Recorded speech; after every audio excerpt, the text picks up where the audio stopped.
మీకు అందరు తెలుసు అన్నదాత సుఖీభవం కానీ అదేది పసుపు కుంకుమ ఎప్పుడు పెట్టిండు 2 నెలలే కదా 5 ఏళ్ళు ఇచ్చేసిన అంటాడా స్పీచ్లా మీరు స్పీచ్లు విన్నారా 5 ఏళ్ల నుంచి అన్నదాత సుఖీభావ ఇచ్చేస్తున్నా పసుపు కుంకుమ ఇచ్చేస్తున్నా రుణమాఫీ బాయే నిరుద్యోగ భృతి బాయే ఇంకా మళ్ళా ఆ మాటలు చూడాలి ప్లాన్ అంట రాష్ట్రం అంతా టెర్రరిజం చేసారంట తమ్ముళ్ళు కోడికత్తి పార్టీ అంట కోడికత్తి ఆ కోడికత్తి తెగుతో తెలుస్తుంది ఎట్లుంటుంది అనేది మాట్లాడడానికి అందరికి వస్తుంది ఎందుకంటే సంక్రాంతికి నేను పోతా కదా ఆ కోడికత్తి ఎట్లుంటుందో జర తెగితే తెలుస్తుంది మాట్లాడడానికి అన్ని మాట్లాడవచ్చు పాపము 4 ఓట్లు ఎక్కువ వస్తుండే టీడీపీకి ఈయన మాట్లాడే ఈ 2-3 నెలల స్పీచ్లతో పాపం పోటీ చేసిన వాళ్ళు పాపం ఆ నేరోల వచ్చేవాళ్ళు కూడా మునుగుతారు ఎందుకంటే పబ్లిక్ మనం ఏం చేసినాం చెప్పాలి కదా అసలు సబ్జెక్ట్ అది కదా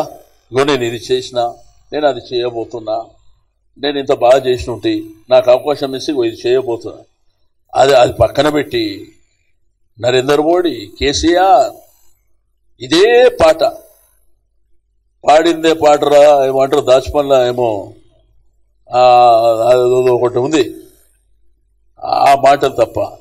మధ్యలో ఆయన వివేకానంద రెడ్డి చనిపోతే అది నడిపించాడు 10 రోజులు అరే నీ చేతగాని ప్రభుత్వం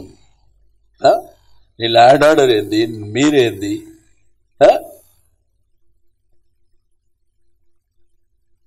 ఒక ఏజెంట్లను పెట్టుకున్నట్టు ఆఫీసర్లను పెట్టుకుంటాడు ఇదే ఐజీ ఇంటెలిజెన్స్ మన మా కూటమిప్పుడు కూడా ఇవే ప్లాన్ చేసిండు ఇక్కడ తెలంగాణలో కూడా ఇదే ఐజీ ఇంటెలిజెన్స్ చేసిండు అప్పుడు పోనీ అది ఎలక్షన్ కమిషన్ ఇక ఎట్లా మాట్లాడుతుండే ఎలక్షన్ కమిషన్ అంటే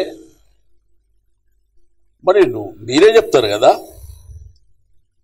మరి ఎలక్షన్ కమిషన్ తప్పు చేసింది మళ్ళీ నువ్వేను ఢిల్లీకి ఎందుకు పోతా అంటున్నావు ఎవరు చెప్తావు పోయి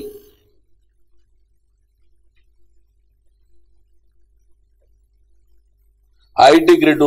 అదొకటి చేసేది దొంగ పని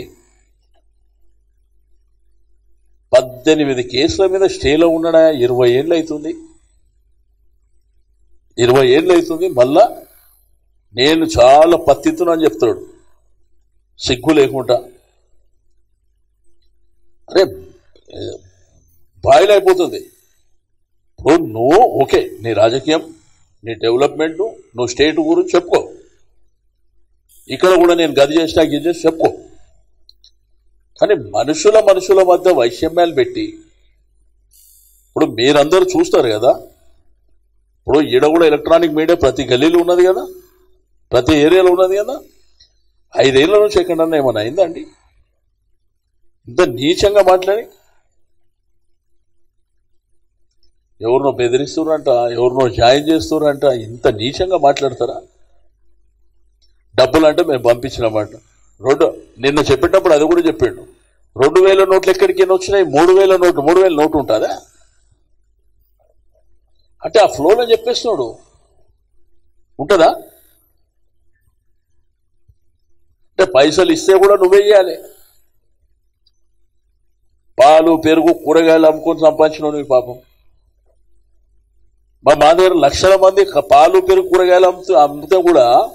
ఆ నెలకు కూడా వాళ్ళకి భోజనానికి వెళ్తలేదు మళ్ళీ పేదవాడికి పెద్దోడికి దూరం పెంచుతాడంట పేదోనికి పెద్దోడికి 1600 కోట్లు నీకు నీ భార్య నీ కొడుకు నీ కోడలు ఆ చిన్న బొడ్డోనికి 1600 కోట్లు ఉంటే ఇంకా పేదరికం ఎడికం దూరం అవుతుందా ఏం చేసుకుంటా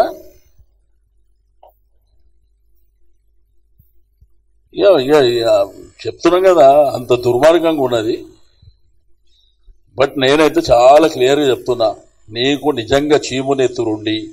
నీతి నిజాయితీ ఉండి ఆంధ్రప్రదేశ్ రాష్ట్ర ప్రజల మీద నీకు ప్రేమ ఉంటే నువ్వు వెంటనే నీ ఆస్తులు ఇక్కడికే నమ్మేయి ఎందుకంటే నువ్వు పెట్టినటువంటి ఎలిగేషన్ నీ నుంచే స్టార్ట్ చేయి. ఎందుకంటే అది మామూలు ఎలిగేషన్ కాదు, నువ్వు పెట్టింది మామూలు ఎలిగేషన్ కాదు. చాలా గొప్ప ప్రేమ ఉన్నట్టు నటించినావు కదా, నువ్వు నటించిన ప్రకారమే ఉండు అక్కడనే. రేపు గెలిచినా ఓడిపోయినా నువ్వు ఉండు అక్కడే.